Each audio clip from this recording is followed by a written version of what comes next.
Ladies and gentlemen, before I invite the first keynote speaker to give his speech, allow me to read the bibliography of our first keynote speaker.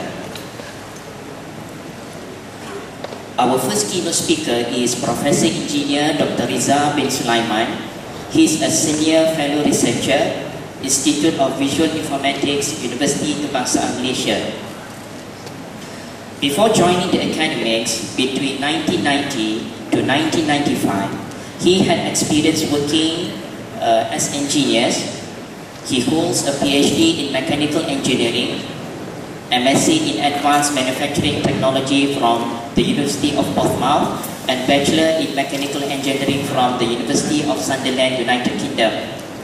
His research areas are visualization, computer-aided design and manufacturing, medical imaging and robotics.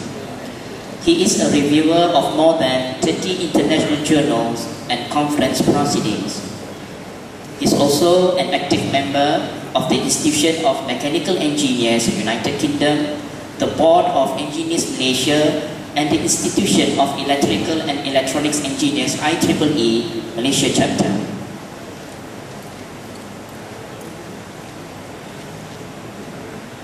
Without further ado, I would like to give this stage to Yang Berbahagia Professor Dr. Riza Sulaiman. Bismillahirrahmanirrahim. Thank you so much, Mr. Khairul. Very nice to see you today. Bismillahirrahmanirrahim. Before I begin, let me just begin with the best blessing, greetings in the world. Assalamualaikum warahmatullahi wabarakatuh.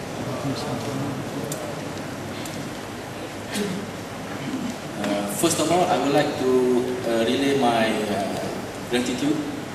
Thank you so much to UNICEF for inviting me to share my research, okay, on mobile robots.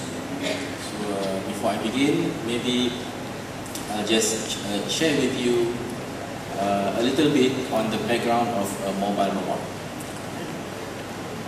Yang berbahagia, VC, terima kasih kerana pembentangan yang penerimaan kami sebagai visitor tadi. Terima kasih banyak-banyak.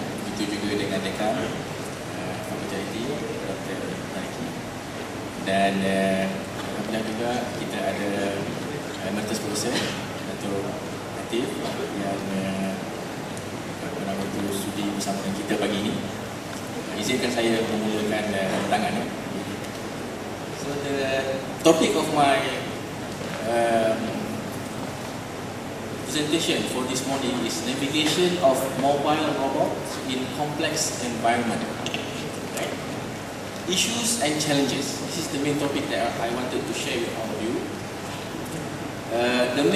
The main words here is complex environment, right? And challenges as well as the issues. Okay? As Professor VC Prof. Anwar mentioned just now, IT knowledge, IT technology moves very rapidly, right? And it moves together with the environment. And we have a lot of complex environment nowadays, right? So I just wanted to share with you how we can look at this complex environment along with the technology that we often mention, all right? Robotics. Yeah? Robotics. So we look at, for this morning, we just look at the mobile robots. Okay? So the presentation background, I'll share with you some introductions and some background of the research, and then the problems and the proposed work, and implementation of the real robots that we use in our research, the experiments and the results, and I will discuss with you the issues and the challenges, and I conclude towards the end of the presentation. Right, let's begin. When I mention about robots, right, most of you will think in your mind that robots must have heads, kepala, they must have hands, tangan, legs, right? When we say robots, we always mention about this. Okay? Even when during my first, for each semester when I teach robotics in the university, I ask my student to sketch me a robot, okay, and show to me what does he or she thinks on robots. They always draw robots with hands, with heads, legs, okay, and they are not wrong. But it is not only that when we mention about robots. Okay, let's go to the next slide. These are all also robots. Okay, we can categorize these robots, right? There are robots for working. These are robots for working, alright?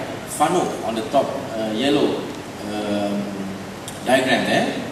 And then we have Skara, okay? And then a KUKA robot. Sometimes they give their own names to robots, right? So robots does not necessarily have heads, hands and legs. Okay, we must remember on that. Okay, so a little background on robots. Basically, robot comes from the word robota, a Slavic language. Okay, Czechoslovakia. It means worker, pekerja, worker, robota. Right? And when they create robots, they must have a certain law. And they call this the 3 laws of robotics. Right? Has anyone heard about the 3 laws of robotics? Raise of hands. The 3 laws of robotics. So you have known other types of law, right? But robotics also we have a certain law that we must fulfill. Okay? I'll show you the 3 laws of robotics. Right? When an inventor invents a robot, they must obey these 3 laws. Peraturan, undang-undang. Number 1, a robot may not injure a human being or through inaction allow a human to be harmed. Okay? Dia tak boleh mencederakan human. Itu peraturannya. The second one, a robot must obey orders given by humans except that conflicts with the first law. Okay? Jadi kita kalau ada inventor yang buat robot, kita suruh robot tu angkat barang, dia angkat barang. Okay, but if we tell the robot, can you go there and hurt that particular person, right? The robot must not obey that order. Dia tak boleh cederakan manusia. Okay, so that's law number 2. And law number 3, a robot must protect itself, own existence, unless that conflicts with the first law. Nampak, So the robot must also have self-defense. Okay? Dia boleh mempertahankan diri dia. Kecuali kalau dia mempertahankan diri dia, dia terpaksa bunuh orang. Itu tak boleh. Okay? So all robotics inventor must have this in mind. So if you are interested in doing robots research, if you need to create robots, you must obey these 3 laws. Okay? Kadang-kadang kita takut dia tak pukul orang lain, dia pukul tuan dia sendiri. Ini pernah berlaku. Sometimes when we do the programming, we run the robots, and sometimes it can hurt the inventor, the programmer. Accident can happen anywhere. Right. Next one is the definition of robots. Okay, I'll share with you the definition of robots. This is from many books on robotics. Robotics. So a simple sentence is that intelligent connection of perception to action. Dari perception kepada aksi. But the second point is much more suitable in research, especially a system that exists in the physical world and autonomously senses its environment and acts in it. Okay? Yang ini yang kami ambil. We took this one because it relates to environments, right? And our research work on complex environment. Okay? So we must be able to create a robot that can adapt to its environment. Right? So that is the definition of robots, and also we have an automatic device that performs function normally ascribed to humans or a machine. Okay, in the forms of a human. Function ini biasanya sensor lah, sensor. Okay. Kita ada mata, telinga, tangan dan sebagainya. Robots also we need to have those panca indera. Okay, we'll look at that later. Right, let's go a little bit on the background of our research. Okay, the main point here that I wanted to show is that dynamics and require dynamics algorithm. Right, so many real robotics problems are dynamic, berubah-ubah, and require dynamics algorithm. Okay, so programming pun mesti dynamics. An optimal behavior at one instance might not be optimal to the next instance. Okay. Anyone disagree with this? An optimal behavior at one instance might not be optimal in the next instance. Betul tak? Tengah fikir, betul ke tidak? Dalam kehidupan seharian betul. Ada masa dia paling baik, ada masa dia paling tak baik. Okay. Situasi itu. So ini juga berlaku pada robot. Oh ya. Jadi saya nak tunjukkan satu gambar video berkaitan dengan apa nama tu, environment tadi. Okay. Sorry. See the environment with the mobile robots. Look at the background, the environment. What do you see? Soil, tanah. Ada ranting-ranting. Some leaves. Okay, branches. And the robots should be able to move in this environment. Okay. What if we change the robots' feet into something else? For example, tire, roda. Do you think it will still move in this environment? Yes. Yeah. What types of roda? What types of tire do you think? Square tire? Round tire. What if we change the tire into a chain types of tire, like the tank?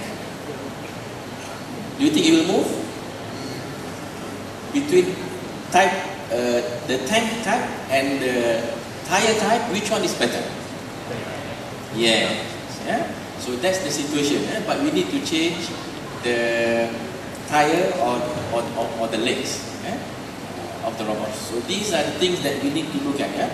The types of environment and the types of tire or legs suitable for that environment. Okay. Okay. Let's look at. Let's go to the slides again, and we'll look at a few more examples later. Okay.